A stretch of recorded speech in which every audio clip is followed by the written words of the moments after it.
বন্ধুরা, 2025 দুর্গা পূজা। আজ মহা অষ্টমীর রাত, দারুণ বৃষ্টি। পাতারকান্দি শহরে গিয়েছি পূজা দেখতে। প্রথমে যে দৃশ্য দেখেছি বৃষ্টির দিন, সেটা ছিল মহা অষ্টমীর রাতের জমকালো বৃষ্টি। আজ এখন যে এই মুহূর্তে যে দৃশ্য দেখতে পাচ্ছেন, সেটা হচ্ছে নবমীর রাতের দৃশ্য। প্রায় 50,000 মানুষের আগমন ছিল পাতারকান্দি শহরের বুকে। বিভিন্ন চা বাগান এলাকা, বিভিন্ন আশপাশের গ্রামগঞ্জ থেকে পুণ্যার্থীরা পুণ্য নিতে, মায়ের আশীর্বাদ নিতে শহরে উঠেছেন। শহরে উপচে পড়া মানুষের ভিড়। আজকাল একটা ট্রেন্ড হয়ে গিয়েছে, যারা পাতারকান্দির স্থানীয় মানুষ তারা যাবে করিমগঞ্জে, যারা করিমগঞ্জের তারা যাবে শিলচরে, যারা শিলচরের তারা যাবে গুয়াহাটিতে, যারা গুয়াহাটির তারা যাবে কলকাতায়।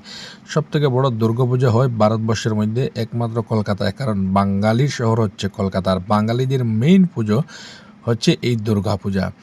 তো দেখতে পাচ্ছেন এখানে পাতারকান্দি শহরের দৃশ্য আমি আপনাদের সামনে তুলে ধরছি। এই যে সামনে মণ্ডপ রয়েছে, সেটা হচ্ছে শিববাড়ির মা দুর্গার মণ্ডপ, যেখানে আয়োজক সংস্থার প্রধান চেহারা হচ্ছেন রাজু রাজকুমার।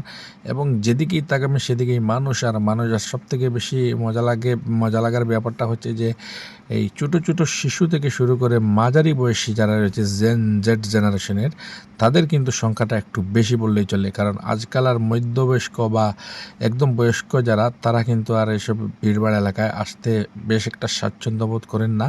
কারণ নিরাপত্তার অভাব, কারণ ঠেলা ধাক্কা, মানুষের ভিড়ে, তারপর গাড়ির যাওয়া আসার অসুবিধা, শহরের বাইরে ব্যারিকেড লাগিয়ে দেওয়া, তো নানান সমস্যার কারণে আজকাল আর বয়স্ক লোকদেরকে তেমন দেখা যায় না পুজো দেখতে আসতে।